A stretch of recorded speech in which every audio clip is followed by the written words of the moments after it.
नमस्कार और सनातन समृद्ध भारतीय पौराणिक कथाओं में सभी का स्वागत है। ये हमारे दूसरे सीजन यानी रामायण श्रृंखला का 23वां एपिसोड है। और हाँ, अगर किसी ने पिछले एपिसोड्स मिस कर दिए हों तो उनके लिंक्स नीचे डिस्क्रिप्शन में मिल जाएंगे, जरूर देखिएगा, पूरी कहानी समझने में मदद मिलेगी। आज हम रामायण के एक ऐसे प्रसंग पर बात करने जा रहे हैं जो सदियों से चर्चा का विषय रहा है, कभी चिंतन का तो कभी थोड़े विवाद का भी। सीता की अग्नि परीक्षा। हाँ, ये घटना सिर्फ कहानी का एक हिस्सा नहीं है, इसमें प्रेम है, कर्तव्य है, पवित्रता का सवाल है, समाज का सोचता है ये है, और अपना सच क्या है, मतलब इतने सारे पहलू जुड़े हैं। बिल्कुल, और ये सवाल आज भी उतने ही जरूरी लगते हैं जितने शायद तब रहे होंगे। चुका है, रावण मारा गया है, लंका का युद्ध क्षेत्र जहां कल तक चीख पुकार थी वहां अब शांति है, थोड़ी राहत भरी पर थोड़ी बेचैन करने वाली भी। हाँ, एक अजीब सी खामोशी। विजय तो हुई है, राम ने धर्म की स्थापना की है, इसमें कोई शक नहीं, पर हवा में कुछ फुसफुसाहटें हैं, भाग्य पर सवाल, सम्मान पर सवाल और रानी की पवित्रता पर भी। और इसी माहौल में सीता है, 14 साल का वनवास, फिर रावण का वो हरण, फिर ये भयानक युद्ध, इन सब के बाद वो बस अपने राम से मिलना चाहती हैं।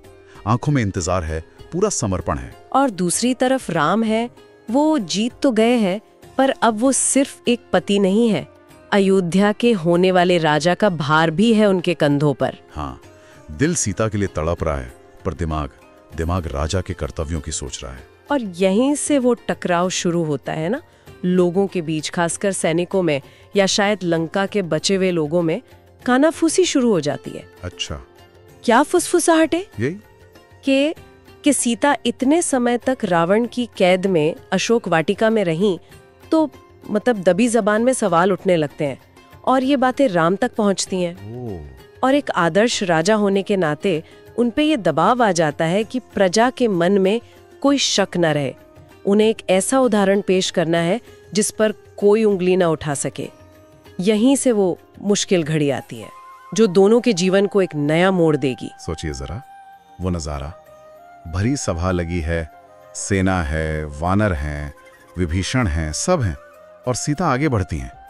चेहरे पर डर नहीं है, गुस्सा भी नहीं, बस एक अजीब सी शांति, एक ठहराव। हाँ, ऐसा लगता है जैसे उन्हें पता है कि अब कुछ कहने सुनने से बात नहीं बनेगी, जहाँ शब्द बेअसर हो जाए वहाँ शायद आस्था ही बोलती है। बिल्कुल, और वो पूरी सभा के सामने एकदम शांत लेकिन मजबूत आवाज में कहती हैं, घोषणा करती हैं। क्या कहती हैं वो? वो कहती हैं, अगर मेरा दिल, मेरा मन, मेरे विचार, मेरा शरीर सिर्फ और सिर्फ राघव के लिए ही समर्पित और पवित्र रहे हैं, अगर मैंने सपने में भी किसी और के बारे में नहीं सोचा, तो हे अग्निदेव, आप सब जानते हैं, आप साक्षी हैं, मेरे सच की रक्षा करें। वाह, क्या दृढ़ता है। और जैसे ही वो ये कहती हैं, लकड़ियों का जो ढेर तैयार किया गया था वो धधक उठता है। भयंकर आग की लपटें, सुनहरी, ऊंची, जैसे सब कुछ जला देंगी।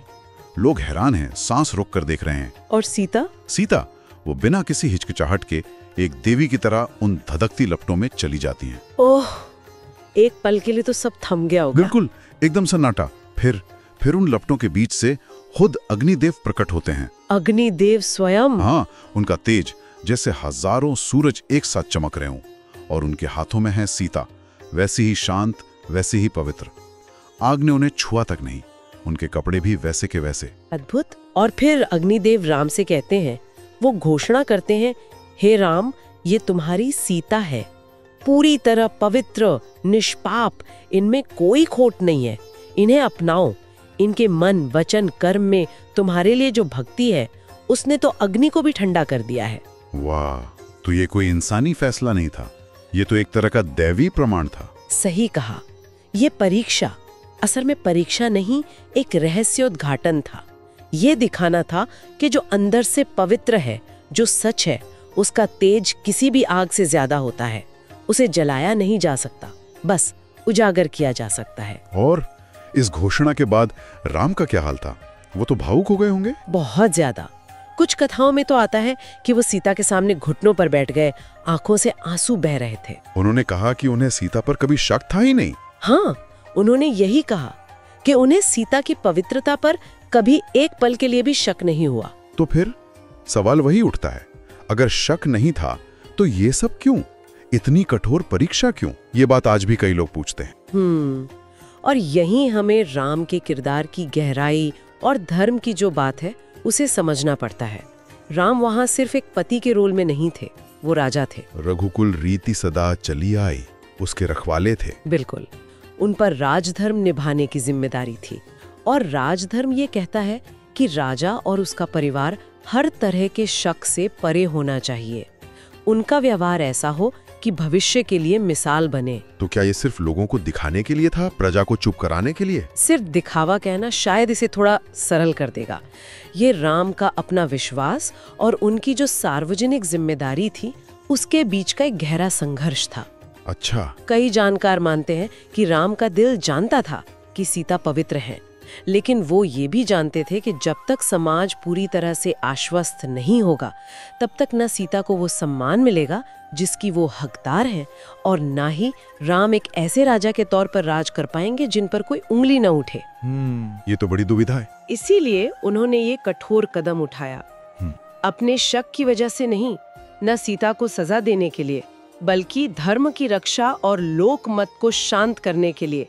ये उस आदर्श राजा की मजबूरी है जिसे अपने निजी प्रेम से भी ऊपर उठकर कर्तव्य निभाना पड़ता है। तो इसे पितृसत्ता की जीत की तरह ना देखकर धर्म के आदर्श की स्थापना में जो दर्द छुपा है उस तरह से भी देखा जा सकता है। हाँ, कुछ स्रोत इसे इसी नजरिए से देखते हैं कि ये धर्म की मांग थी, एक आदर्श स्थापित करने की जरूरत थी और उसकी कीमत चुकानी पड़े। यहाँ अग्नि का जो प्रतीक है उस पर भी बात करनी चाहिए। वैदिक संस्कृति में आग का बहुत महत्व है।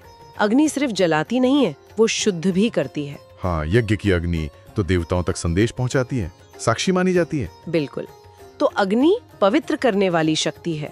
इस लिहाज से देखें तो अग्नि परीक्षा का मतलब क्या हुआ? क्या ये सीता की पवित्रता को साबित करना था या कुछ और गहरा मतलब था इसका? क्या मतलब हो सकता है? देखिए, एक स्तर पर तो ये समाज के सामने एक प्रमाण था, जाहिर है, पर गहरे स्तर पर अग्नि यहाँ सच और झूठ के बीच का फैसला कर रही है।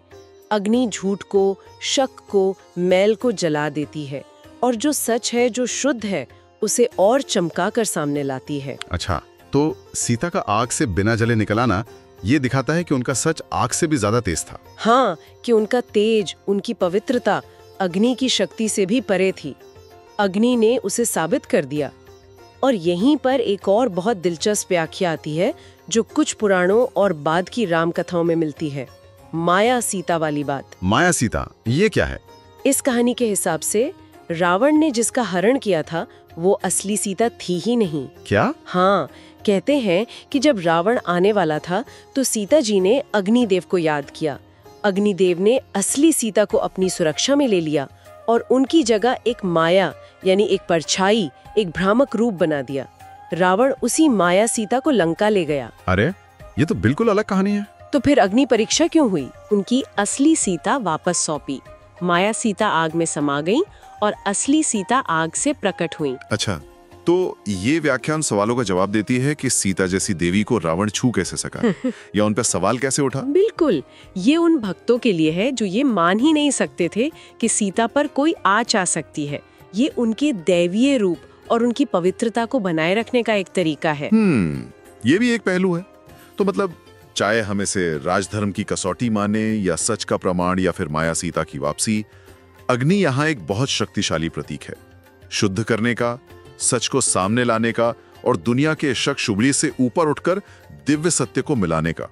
सदियां बीत गईं, पर ये अग्नि परीक्षा वाला किस्सा आज भी लोगों के मन में है।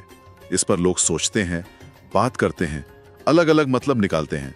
खासकर आजकल के समय में देखें तो दो तरह की बातें ज्यादा सामने आती हैं। हाँ, कौन सी दो बातें? एक तो ये कि ये घटना दिखाती है कि कैसे उस समाज में या शायद आज भी औरतों पर अपनी पवित्रता साबित करने का कितना दबाव रहता है। पितृसत्तात्मक सोच का प्रतिबिंब। हाँ, कि उनके चरित्र पर शक करना कितना आसान है और उन्हें मर्दों के बनाए पैमानों पर खरा उतरना पड़ता है। इस नजरे से देखें तो राम का ये करना भले ही राजधर्म के नाम पर हो, एक पति का अपनी पत्नी के साथ अन्याय लगता है। ये एक बहुत जरूरी और सोचने वाली बात है। समाज की बनावट और लैंगिक असमानता पर सवाल उठाती है। लेकिन एक दूसरा नजरिया भी है। वो क्या है? वो ये कि सीता यहाँ सिर्फ एक शिकार या बेचारी नहीं है, वो अपनी शक्ति का प्रदर्शन कर रही हैं, अपनी मर्जी से, अपने आत्मनिर्णय से। अच्छा, कैसे? ऐसे कि जब उन पर शक किया गया तो उन्होंने बहस नहीं की, सफाई नहीं दी, उन्होंने सीधे सबसे बड़ी शक्ति परम सत्य को आवाज दी।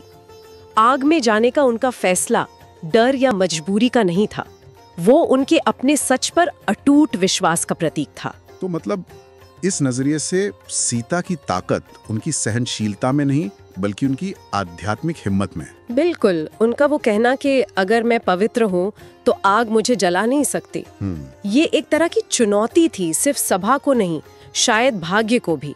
वो जानती थी कि उनका सच किसी बाहरी सबूत का मोहताज नहीं है, पर जब सबूत मांगा ही गया तो उन्होंने उसे साधारण इंसानी दलीलों से नहीं बल्कि एक असाधारण दैवीय तरीके से पेश किया। ये बात भी सोचने वाली है। हाँ, तो इस तरह से वो हालात को अपने नियंत्रण में ले लेती है, भले ही बाहर से लग रहा हो कि वो मुश्किल में है।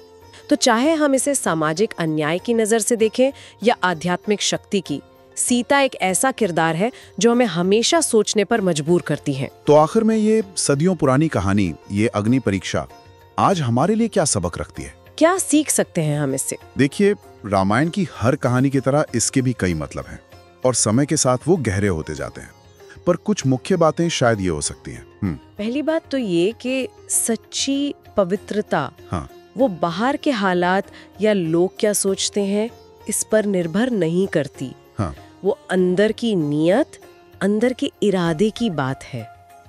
सीता का जो आत्मविश्वास था वो इसी अंदरूनी सच्चाई से आया था। सही कहा। दूसरी बात, सच में बहुत ताकत होती है, भले ही उस पर शक किया जाए, उसे आजमाया जाए, पर आखिर में सच सामने आ ही जाता है, उसे कोई दबा नहीं सकता।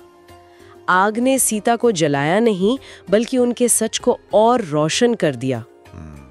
और तीसरी, शायद सबसे मुश्किल सबक, कि जिंदगी में, यहाँ तक कि उन किरदारों की जिंदगी में भी जिन्हें हम आदर्श या भगवान मानते हैं, मुश्किल चुनाव आते हैं, त्याग करना पड़ता है, परीक्षाएं देनी पड़ती हैं। हाँ, ये तो है। प्यार और फर्ज के बीच तालमेल बिठाना, अपनी भावनाओं और समाज की जिम्मेदारियों को एक साथ निभाना, यह हमेशा से मुश्किल रहा है।